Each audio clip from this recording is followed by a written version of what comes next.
तो सबसे पहले तो आप सभी लोगों को सावन के प्रथम सोमवार की ढेर सारी शुभकामनाएं। तो हमने दोस्तों आपको बताया था कि जो लूसेंट की बुक है उससे पूरी आपकी हर सब्जेक्ट कराएंगे, चाहे आपका इतिहास हो, भूगोल हो या पॉलिटी हो, ठीक है। क्योंकि यह एक ऐसी पुस्तक है, इसमें सारे एग्जामों से कोई ना कोई क्वेश्चन पूछे जाते हैं। तो सबसे पहले इतिहास शुरू करेंगे। और वो भी देखिए, इतिहास 3 प्रकार का होता है, प्राचीन होता है, मिडिवल और क्या होता है, मॉडर्न होता है, ठीक। तो सबसे पहले एंशियंट को पढ़ाएंगे कि एंशियंट से कम प्रश्न पूछे जाते हैं, लेकिन जो लूसेंट में दे रखे हैं उन्हीं से पूछते हैं, ठीक है। तो सबसे पहले जो एंशियंट हिस्ट्री है वो शुरू करेंगे, ठीक। तो हमने आपको बताया कि उत्तर में हिमालय, पहले भारत का विस्तार कहाँ से कहाँ तक है। तो उत्तर में हिमालय से लेकर, भारत के उत्तर में क्या है, हिमालय है। हिमालय से लेकर दक्षिण में समुद्र तक फैला, दक्षिण में समुद्र तक फैला उपमहाद्वीप क्या है, भारत एक ऐसा उपमहाद्वीप है, ठीक।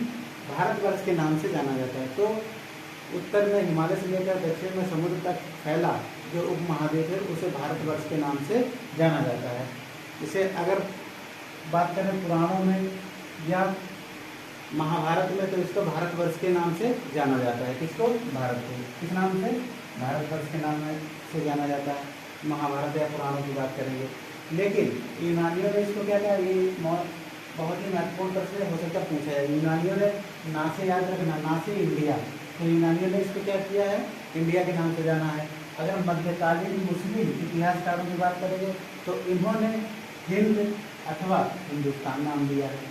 तो अगर देखिए मध्यकालीन मुस्लिम इतिहासकारों की बात करें तो इन्होंने हिंदुस्तान कहा, ठीक, क्या कहा, हिंदुस्तान। लेकिन अगर यूनानियों ने, अगर देखिए इंडिया भी कहा जाता है, हिंदुस्तान कहा जाता है, भारत भी कहा, तो भारत नाम किसके नाम पर पड़ा है, भारत के नाम पर पड़ा। जैसे पुराणों में या महाभारत में भारतवर्ष या भारत का देश कहा गया, और वहाँ के रहने वाले जो लोग हैं उन्हें भारत की संतान कहा गया, ठीक। तो महापुराण या पुराणों में या महाभारत में से भारतवर्ष के नाम से जाना गया। यूनानियों ने से इंडिया के नाम से, देखो तीनों नाम का उल्लेख हो रहा है, इंडिया यूनानियों ने नाम दिया।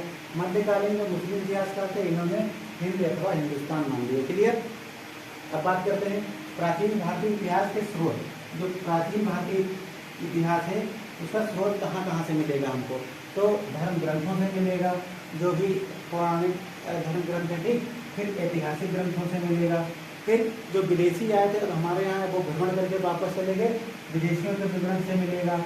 और पुरातत्व, जो भी पुरातत्व संबंधी साक्ष्य जो भी खोजें हुई थी उनसे क्या मिलेगा, इसका इतिहास मिलेगा, इसका भारत के प्राचीन इतिहास मिलेगा, ठीक। ये हो गया।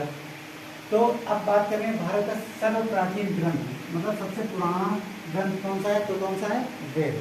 क्या है, वेद। वेद सबसे पुराना ग्रंथ है। अब इसके संकलनकर्ता कौन है, महर्षि कृष्ण द्वैपायन या वेदव्यास, ठीक, याद रखना। संकलनकर्ता मतलब संकलन किया जिन्होंने ऋचाओं का इसमें उल्लेख किया, तो इसका महर्षि कृष्ण द्वैपायन वेदव्यास को माना गया है, ठीक। इसके वेद के क्या जन्मदाता कह दो या कुछ भी कह दो, ठीक। फिर अगर वेद की बात करेंगे तो वेद कितने प्रकार का होता है, 4 प्रकार। कितने प्रकार के होते हैं, 4। क्या आपका ऋग्वेद, यजुर्वेद, सामवेद, अथर्ववेद, ठीक।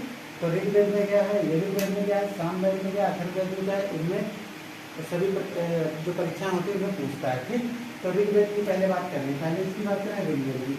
तो ऋग्वेद क्या है, यह ऋचाओं के क्रमबद्ध ज्ञान के संग्रह को क्या कहा गया है, ऋग्वेद कहा गया है। तो जो ऋचाएं होती हैं उनके क्रमबद्ध तरीके से उनको बनाया गया, लिखा गया, तो उनका जो संग्रह है उसे क्या कहा गया, ऋग्वेद कहा गया। क्या कहा गया, ऋग्वेद। अब इसमें कितने मंडल हैं, 10 मंडल हैं। इंपॉर्टेंट प्रश्न है, कितने, 10 मंडल हैं। 1028 सूक्त है इसमें, और 10,462, ये याद रखना, 10,462 इसमें ऋचाएँ हैं, ठीक। तो 10 मंडल, 1028 सूक्त और 10,462 क्या है, ऋचाएँ हैं, क्लियर। अब इसको ऋग्वेद की जो ऋचाएँ हैं इनको जो पढ़ता है उन्हें क्या कहते हैं, होठ कहते हैं। क्या कहते हैं, होठ, याद रखना। ऋग्वेद को पढ़ने वाले क्या कहते हैं, होठ कहते हैं, क्लियर। अब विश्वामित्र द्वारा रचित ऋग्वेद के तीसरे मंडल, ऋग्वेद के कितने मंडल हमें टोटल बताया, 10 मंडल में से तीसरा मंडल है विश्वामित्र जी ने लिखा। किसने लिखा, विश्वामित्र जी ने। अब इसमें जो सूर्य देवता के लिए गायत्री मंत्र का उल्लेख किया गया, ठीक। गायत्री मंत्र का उल्लेख किसमें है, जो ऋग्वेद के तीसरे मंडल में, याद रखना, ठीक। अब 9वें मंडल की बात करें, जो भी महत्वपूर्ण मंडल है उनकी बात करेंगे, ठीक। तो 9वें मंडल में देवता सोम को, यह क्या है, संबोधित किया गया है। तो तीसरे मंडल में गायत्री मंत्र है, 9वें मंडल में देवता सोम को। अब 8वें मंडल में क्या है, मोस्ट इंपॉर्टेंट है, हस्तलिखित जो भी ऋचाएँ हैं उनको खिल कहा गया है। उनको क्या कहा गया है, खिल कहा गया। जो 8वें मंडल में है हस्तलिखित जो ऋचाएँ लिखी गई थी उनको खिल कहा गया। ठीक, अब बात करते हैं वामनावतार का नाम सुना कि नहीं। भगवान विष्णु ने वामनावतार जो नाम है उन्हीं के नाम से जाना। इन्होंने 3 पगों में, मतलब 3 पगों में इन्होंने धरती आसमान और सबको जिन्होंने क्या कर दिया था, अर्पित कर दिया था। ये राजा बलि थे। ठीक, कौन था, राजा बलि थे। उनसे इन्होंने कहा कि आप जो मांगना चाहते हो वो मांगो। तो राजा बलि ने कहा हम सब कुछ पूरा करेंगे। तो पहले उन्होंने कहा कि 3 पग हमें जमीन चाहिए या धरती चाहिए। तो पहले पर उन्होंने पूरी जमीन नाप ली, दूसरे में उन्होंने आकाश, और तीसरा जब बचा तो उन्होंने अपना सिर दिया उसमें हो गया। ठीक, तो ये एक धार्मिक कहानी है। तो आख्यान का, अगर वामनावतार के 3 पगों के आख्यान का प्रारंभिक स्रोत माना जाए तो किसे कहोगे, ऋग्वेद को। किसे कहोगे, ऋग्वेद को। अब देखिए ऋग्वेद में इंद्र को, ये पूछा गया प्रश्न है अभी हाल ही में, ऋग्वेद में इंद्र को 250 बार उल्लेख किया गया है और अग्नि को 200 बार ऋचाओं की रचना की गई है। तो इंद्र की 250 है और अग्नि की 200 ऋचाओं का उल्लेख है। ठीक, ऋग्वेद में। अब इसमें क्या है, नोट है महत्वपूर्ण, प्राचीन इतिहास के साधन के रूप में वैदिक साहित्य में ऋग्वेद के बाद, प्राचीन इतिहास के साधन में वैदिक साहित्य के ऋग्वेद के बाद शतपथ ब्राह्मण नाम सुना होगा। शतपथ ब्राह्मण का स्थान आता है। तो अगर पूछा जाए ऋग्वेद के बाद सबसे प्राचीन वेद कौन सा है, तो ब्राह्मण, शतपथ ब्राह्मण, ये उसका उपवेद है। ऋग्वेद का उपवेद है कौन सा, शतपथ ब्राह्मण है। ठीक, क्या शतपथ ब्राह्मण, ये हो गया। तो अब तो हो गया आपका ऋग्वेद। अब यजुर्वेद की बात करते हैं। तो यजुर्वेद में, यजुर्वेद को पढ़ने वाले को क्या कहते हैं, अध्वर्यु कहते हैं। क्या कहते हैं, अध्वर्यु। इसमें क्या है, सरसर पाठ के लिए मंत्रों तथा बलि, जब बलि दी जाती है तो उस समय कुछ मंत्र उच्चारण होता है, तो उसका उल्लेख इसमें है यजुर्वेद में। किसमें, यजुर्वेद में। तो लिखा है सरसर पाठ के लिए मंत्रों तथा बलि के समय अनुपालन के लिए नियमों का संकलन यजुर्वेद कहलाता है। जो नियम बने हैं बलि के समय मंत्र उच्चारण किए जाते हैं, उनका जो नियम है उसे यजुर्वेद कहा जाता है। क्या कहा जाता है, यजुर्वेद। अब यह सिर्फ ऐसा एकमात्र चारों वेदों में ऐसा वेद है जो गद्य एवं पद्य दोनों शैली में लिखा गया है। ये मोस्ट इम्पॉर्टेंट थी, जो गद्य एवं पद्य दोनों शैली में कौन सा लिखा गया, यजुर्वेद। अब बात करते हैं सामवेद की। इसकी बात करें सामवेद। सामवेद में गाई जा सकने वाली ऋचाओं का संकलन है या संगीत से संबंधित है। तो सामवेद में किसका है, संगीत से संबंधित। सा से याद रखेंगे, सा से सामवेद, सा से संगीत। यजुर्वेद में आपका जो बलि के समय मंत्र उच्चारण था उनसे संबंधित है। ठीक, अब बात करते हैं यजुर्वेद को बताया अध्वर्यु कहा जाता पढ़ने वाले को।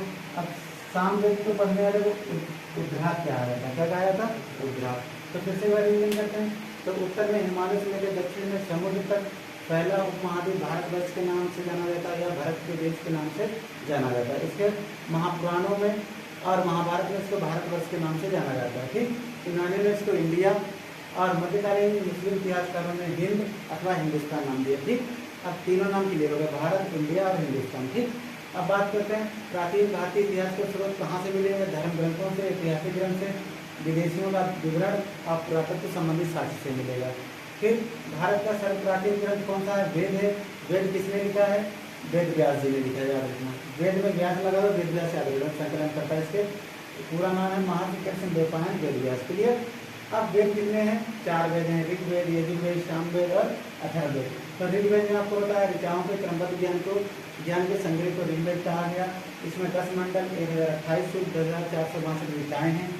ऋचाओं को पढ़ने वाले को होत कहा गया, जो ऋग्वेद की ऋचाएँ पढ़ता है। फिर इसमें विश्वामित्र द्वारा रचित ऋग्वेद के तीसरे मंडल में क्या है, सूर्य देवता को गायत्री मंत्र समर्पित है।